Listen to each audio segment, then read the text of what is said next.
존경하는 국민 여러분, 독립유공자와 유가족 여러분, 해외에 계신 동포 여러분, 촛불혁명으로 국민주권의 시대가 열리고 첫 번째 맞는 광복절입니다.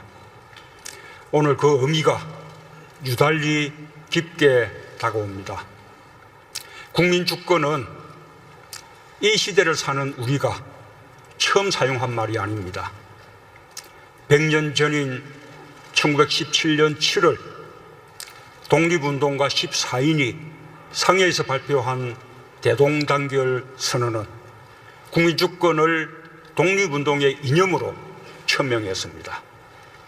경술국치는 국권을 상실한 날이 아니라 오히려 국민주권이 발생한 날이라고 선언하며 국민주권에 입각한 임시정부 수립을 제창했습니다. 마침내 1919년 3월 이념과 계급과 지역을 초월한 전민족적 항일 독립운동을 거쳐 이 선언은 대한민국 임시정부를 수립하는 기반이 되었습니다. 국민주권은 임시정부 수립을 통한 대한민국 건국의 이념이 되었고 오늘 우리는 그 정신을 계승하고 있습니다. 그렇게 국민이 주인인 나라를 세우려는 선대들의 염원은 100년의 시간을 이어왔고 드디어 촛불을 든 국민들의 실천이 되었습니다. 광복은 주어진 것이 아니었습니다. 이름 석자까지 모든 것을 빼앗기고도 자유와 독립의 열망을 지켜낸 3천만이 되찾은 것입니다. 민족의 자주 독립에 생을 바친 선열들은 말할 것도 없습니다. 독립운동을 위해 떠나는 자식의 옷을 기운 어머니도, 일제의 눈을 피해 야학에서 모국어를 가르친 선생님도, 우리의 전통을 지켜내고 삼짓돈을 보탠 분들도 모두가 광복을 만든 주인공입니다. 광복은 항일여병에서 광복군까지 애국 선열들의 희생과 헌신이 흘린 피의 대가였습니다. 직업도 성별도 나이의 구분도 없었습니다. 의열단원이며 몽골의 전염병을 근절시킨 의사 이태준 선생, 간도 참변 취재 중 실종된 동아일보 장덕준 선생, 무장독립단체 서로군정서에서 활약한 독립군의 어머니 남자현 여사, 과학으로 민족의 힘을 키우고자 했던 과학자 김용관 선생, 독립군 결사대 단원이었던 영화감독 나운규 선생, 우리에게는 너무도 많은 독립운동가들이 있었습니다. 독립운동의 무대도 한반도만이 아니었습니다. 1919년 3월 1일 연해주와 만주, 미주와 아시아 곳곳에서도 한 목소리로 대한독립의 함성이 울려 퍼졌습니다. 항일 독립운동의 이 모든 빛나는 장면들이 지난 겨울 전국 방방곡곡에서 그리고 우리 동포들이 있는 세계 곳곳에서 촛불로 살아났습니다. 우리 국민이 높이던 촛불은 독립운동 정신의 개성입니다. 위대한 독립운동의 정신은 민주화와 경제 발전으로 되살아나 오늘의 대한민국을 만들었습니다. 그 과정에서 희생하고 땀 흘린 모든 분들, 그 한 분 한 분 모두가 오늘 이 나라를 세운 공헌자입니다. 오늘 저는 독립유공자와 유가족 여러분, 그리고 저마다의 항일로 암흑의 시대를 이겨낸 모든 분들께, 또 촛불로 새 시대를 열어주신 국민들께 다시금 깊은 존경과 감사의 말씀을 드립니다.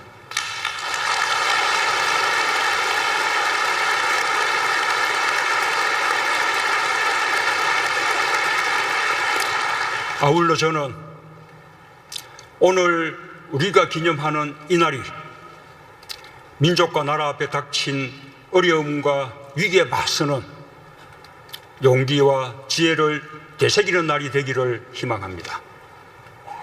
존경하는 독립유공자와 유가족 여러분, 경북 안동에 임청각이라는 유서 깊은 집이 있습니다. 임청각은 일제강점기 전 가산을 처분하고 만주로 망명하여 신흥무관학교를 세우고 무장독립운동의 토대를 만든 석주 이상용 선생의 본가입니다.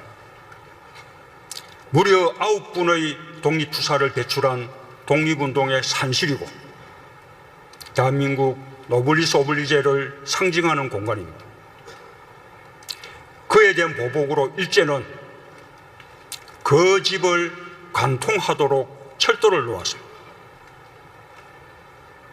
99간 대저택이었던 임청각은 지금도 반토막이 난 그 모습 그대로입니다. 이상용 선생의 손자 손녀는 해방 후 대한민국에서 고아원 생활을 하기도 했습니다. 임청각의 모습이 바로 우리가 되돌아봐야 할 대한민국의 현실입니다. 일제와 친일의 잔재를 제대로 청산하지 못했고 민족 정기를 바로 세우지 못했습니다. 역사를 잃으면 뿌리를 잃는 것입니다. 독립운동가들을 더 이상 잊혀진 영웅으로 남겨두지 말아야 합니다.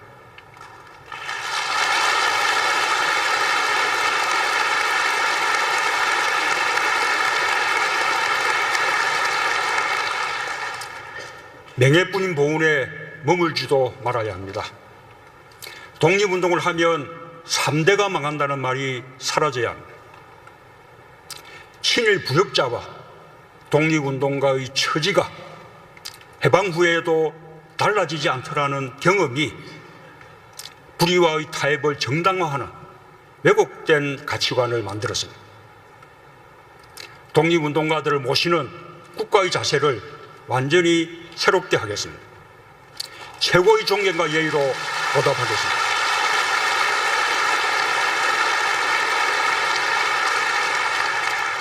독립운동가의 3대까지 예우하고 자녀와 손자녀 전원의 생활 안정을 지원해서 국가에 헌신하면 3대까지 대접받는다는 인식을 심겠습니다.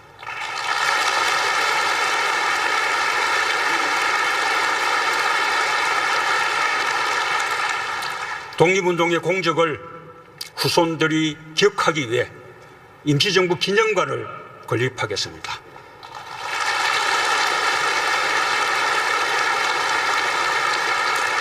임청각처럼 독립운동을 기억할 수 있는 유적지는 모두 찾아내겠습니다.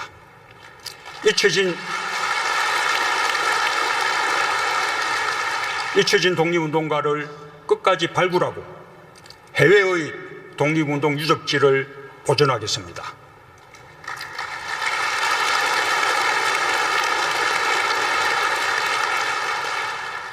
이번 기회에 정부는 대한민국 보훈의 기틀을 완전히 새롭게 세우고자 합니다.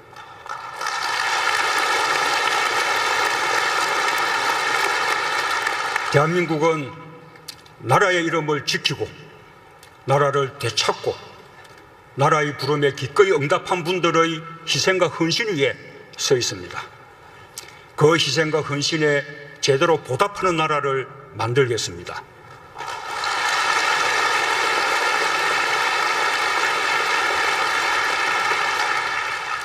젊음을 나라에 바치고 이제 고령이 되신 독립유공자와 참전유공자에 대한 예우를 강화하겠습니다. 살아계시는 동안 독립유공자와 참전유공자의 치료를 국가가 책임지겠습니다.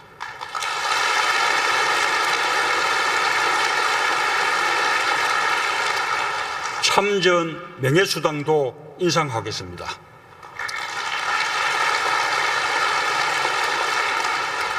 유공자 어르신 마지막 한 분까지 대한민국의 품이 따뜻하고 영광스러웠다고 느끼시게 하겠습니다.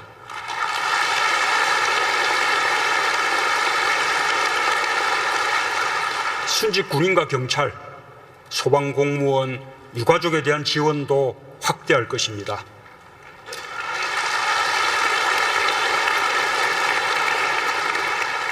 그것이 우리 모두의 자긍심이 될 것이라 믿습니다. 보훈으로 대한민국의 정체성을 분명히 확립하겠습니다.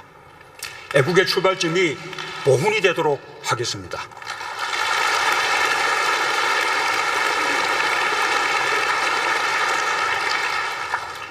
존경하는 국민 여러분, 지난 역사에서 국가가 국민을 지켜주지 못해 국민들이 감수해야 했던 고통과도 마주해야 합니다. 광복 70년이 지나도록 일제강점기 강제동원 고통이 지속되고 있습니다. 그동안 강제동원의 실상이 부분적으로 밝혀졌지만 아직 그 피해의 규모가 다 드러나지 않았습니다. 밝혀진 사실들은 그것대로 풀어나가고 미흡한 부분은 정부와 민간이 협력해 마저 해결해야 합니다.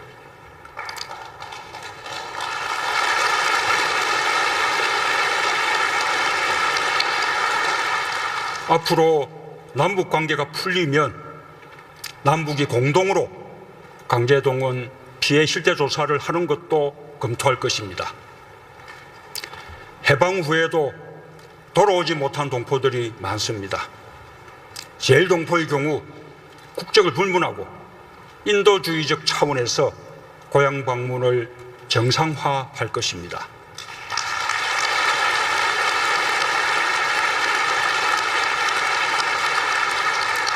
지금도 시베리아와 사할린 등 곳곳에 강제 이주와 동원이 남긴 상처가 남아 있습니다. 그분들과도 동포의 정을 함께 나누겠습니다.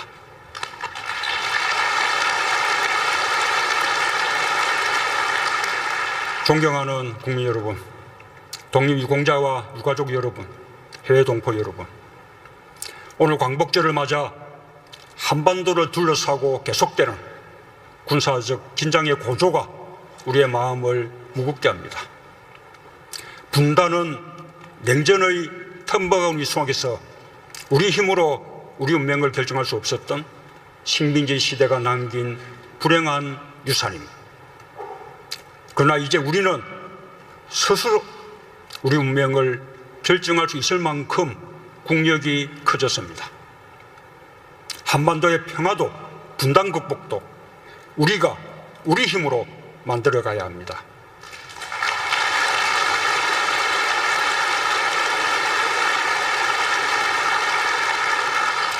오늘날 한반도의 시대적 소명은 두말할 것 없이 평화입니다. 한반도 평화 정착을 통한 분단 극복이야말로 광복을 진정으로 완성하는 길입니다. 평화는 또한 당면한 우리의 생존 전략입니다.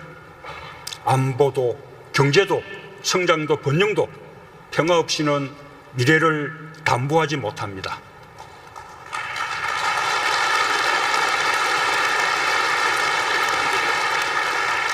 평화는 우리만의 문제가 아닙니다. 한반도에 평화가 없으면 동북아에 평화가 없고 동북아에 평화가 없으면 세계의 평화가 깨집니다. 지금 세계는 두려움 속에서 그 분명한 진실을 목도하고 있습니다.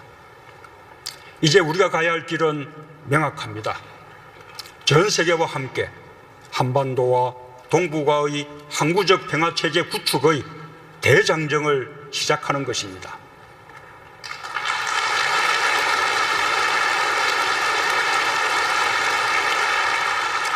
지금 당면한 가장 큰 도전은 북한의 핵과 미사일입니다. 정부는 현재의 안보 상황을 매우 엄중하게 인식하고 있습니다. 정부는 굳건한 한미동맹을 기반으로 미국과 긴밀히 협력하면서 안보 위기를 타개할 것입니다.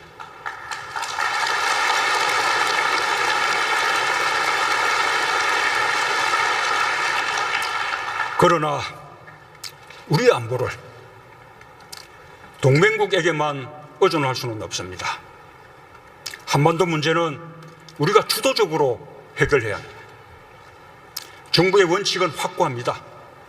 대한민국의 국익이 최우선이고 정의입니다. 한반도에서 또다시 전쟁은 안 됩니다.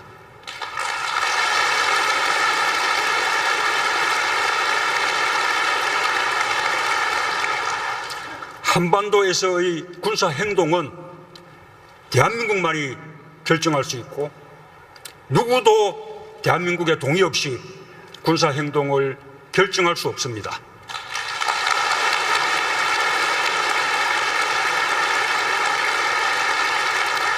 정부는 모든 것을 걸고 전쟁만은 막을 것입니다.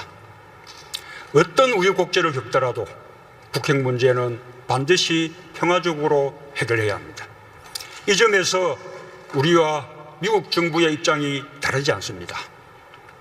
정부는 국제사회에서 평화적 해결 원칙이 흔들리지 않도록 외교적 노력을 한층 강화할 것입니다.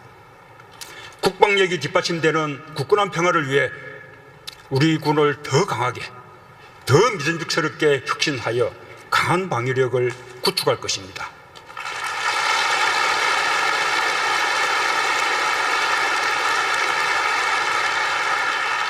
한편으로 남북 간 군사적 긴장이 상황을 더 악화시키지 않도록 군사적 대화의 문도 열어놓을 것입니다. 북한에 대한 제재와 대화는 선의의 문제가 아닙니다. 북핵 문제의 역사는 제재와 대화가 함께 갈 때 문제 해결의 단초가 열렸음을 보여주었습니다. 북한이 미사일 발사 시험을 유예하거나 핵실험 중단을 천명했던 시기는 예외 없이 남북관계가 좋은 시기였다는 것을 기억해야 합니다. 그럴 때 북미, 북일 간 대화도 촉진되었고 동북 간 다자외교도 활발했습니다. 제가 기회가 있을 때마다 한반도 문제의 주인은 우리라고 한 이유도 바로 여기에 있습니다. 북핵 문제 해결은 핵 동결로부터 시작되어야 합니다. 적어도 북한이 추가적인 핵과 미사일 도발을 중단해야 대화의 여건이 갖춰질 수 있습니다. 북한에 대한 강도 높은 제재와 압박의 목적도 북한을 대화로 이끌어내기 위한 것이지 군사적 긴장을 높이기 위한 것이 아닙니다. 이 점에서도 우리와 미국의 입장이 다르지 않습니다. 북한 당국에 촉구합니다. 국제적인 협력과 상생 없이 경제 발전을 이루는 것은 불가능합니다. 이대로 간다면 북한에게는 국제적 고립과 어두운 미래가 있을 뿐입니다. 수많은 주민들의 생존과 한반도 전체를 어려움에 빠뜨리게 됩니다. 우리 역시 원하지 않더라도 북한에 대한 제재와 압박을 더욱 높여나가지 않을 수 없습니다. 적극 도발을 중단하고 대화의 장으로 나와 핵 없이도 북한의 안보를 걱정하지 않을 수 있는 상황을 만들어야 합니다.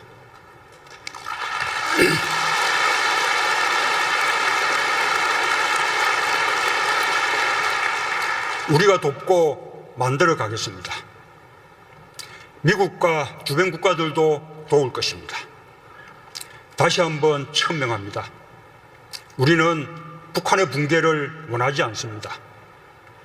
흡수 통일을 추진하지도 않을 것이고 인위적 통일을 추구하지도 않을 것입니다. 통일은 민족 공동체의 모든 구성원들이 합의하는 평화적, 민주적 방식으로 이루어져야 합니다.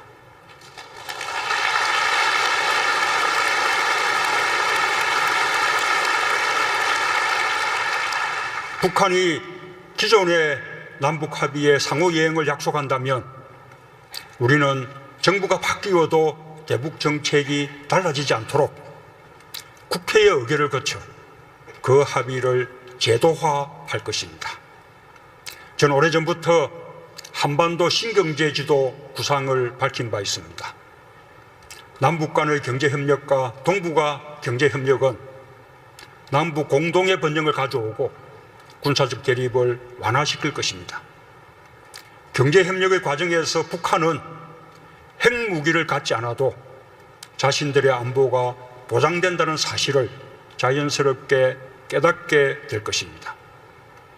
10월 1일부터 시작할 것을 다시 한번 북한에 제안합니다. 이산가족 문제와 같은 인도적 협력을 하루빨리 재개해야 합니다. 이분들의 한을 풀어드릴 시간이 얼마 남지 않았습니다. 이산가족 상봉과 고향 방문, 성묘에 대한 조속한 호응을 촉구합니다.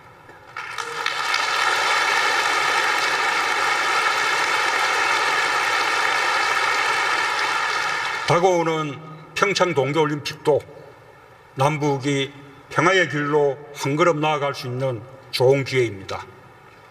평창올림픽을 평화올림픽으로 만들어야 합니다. 남북 대화의 기회로 삼고 한반도 평화의 기틀을 마련해야 합니다. 동북아 지역에서 연이어 개최되는 2018년 평창 동계올림픽, 2020년 도쿄 하계올림픽, 2022년 베이징 동계올림픽은 한반도와 함께 동북아의 평화와 경제협력을 촉진할 수 있는 절호의 기회입니다.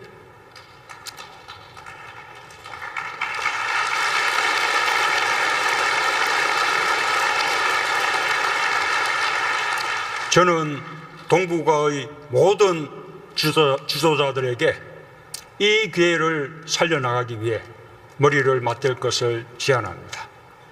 특히 한국과 중국, 일본은 영내 안보와 경제협력을 제도화하면서 공동의 책임을 나누는 노력을 함께 나가야 할 것입니다.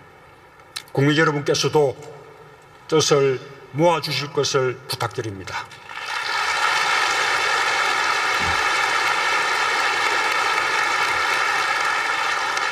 존경하는 국민 여러분, 해마다 광복절이 되면 우리는 한일 관계를 되돌아보지 않을 수 없습니다. 한일 관계도 이제 양자 관계를 넘어 동북아의 평화와 번영을 위해 함께 협력하는 관계로 발전해 나가야 할 것입니다. 과거사와 역사 문제가 한일 관계의 미래지향적인 발전을 지속적으로 발목 잡는 것은 바람직하지 않습니다. 정부는 새로운 한일 관계의 발전을 위해 셔틀 외교를 포함한 다양한 교류를 확대해 갈 것입니다. 당면한 북핵과 미사일 위협에 대한 공동 대응을 위해서도 양국 간의 협력을 강화하지 않을 수 없습니다. 그러나 우리가 한일 관계의 미래를 중시한다고 해서 역사 문제를 덮고 넘어갈 수는 없습니다. 오히려 역사 문제를 제대로 매듭 지을 때 양국 간의 신뢰가 더욱 깊어질 것입니다.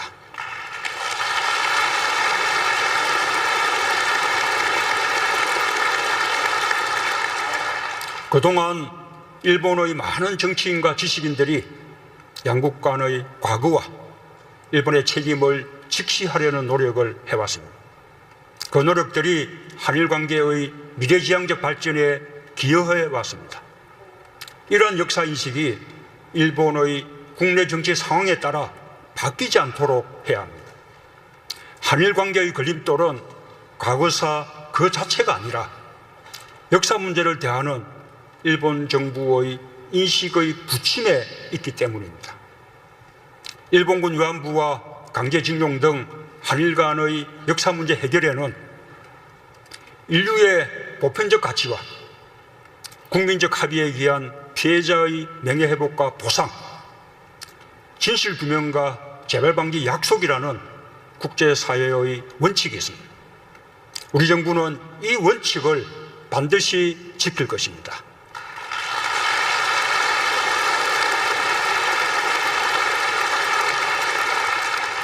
일본 지도자들의 용기 있는 자세가 필요합니다.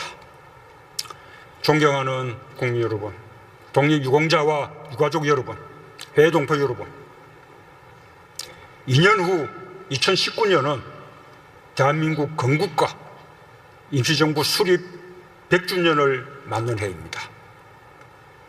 내년 8.15는 정부 수립 70주년이기도 합니다. 우리에게 진정한 광복은 외세에 의해 분단된 민족이 하나가 되는 길로 나아가는 것입니다. 우리에게 진정한 보훈은 선열들이 건국의 이념으로 삼은 국민주권을 실현하여 국민이 주인이 나라다운 나라를 만드는 것입니다.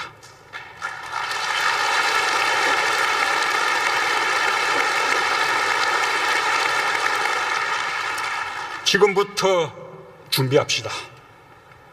그 과정에서 치유와 화해, 통합을 향해 지난 한 세기의 역사를 결산하는 일도 가능할 것입니다.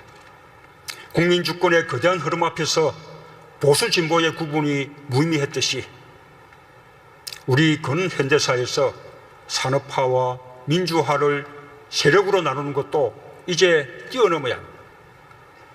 우리는 누구나 역사의 유산 속에서 살고 있습니다. 모든 역사에는 빛과 그림자가 있기 마련이며 그 점에서 개인의 삶 속으로 들어온 시대를 산업화와 민주화로 나누는 것은 가능하지도 않고 의미 없는 일입니다. 대한민국 19대 대통령 문재인 역시 김대중 노무현만이 아니라 이승만 박정희로 이어지는 대한민국 모든 대통령의 역사 속에 있습니다. 저는 우리 사회의 치유와 화해, 통합을 바라는 마음으로 지난 현충일 추념사에서 애국의 가치를 말씀드린 바 있습니다. 이제 지난 100년의 역사를 결산하고 새로운 100년을 위해 공동체의 가치를 다시 정립하는 일을 시작해야 합니다.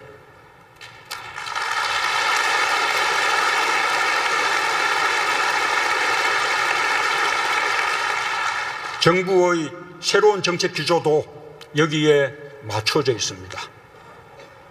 보수나 진보 또는 정파의 시각을 넘어서 새로운 100년의 준비에 다 함께 동참해 주실 것을 바람하지 않습니다.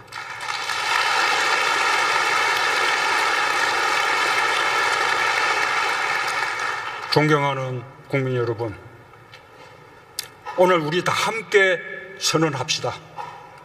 우리 앞에 수많은 도전이 밀려오고 있지만 새로운 변화에 적응하고 헤쳐나가는 일은 우리 대한민국 국민이 세계에서 최고라고 당당히 외칩시다.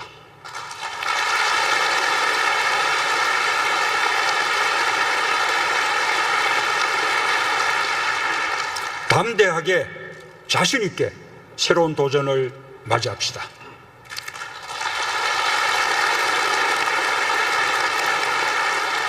언제나 그랬듯이 대한민국의 이름으로 하나가 되어 이겨나갑시다.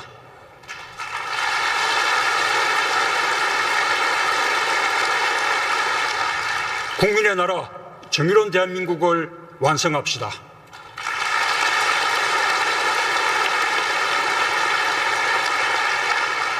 다시 한번 우리의 저력을 확인합시다.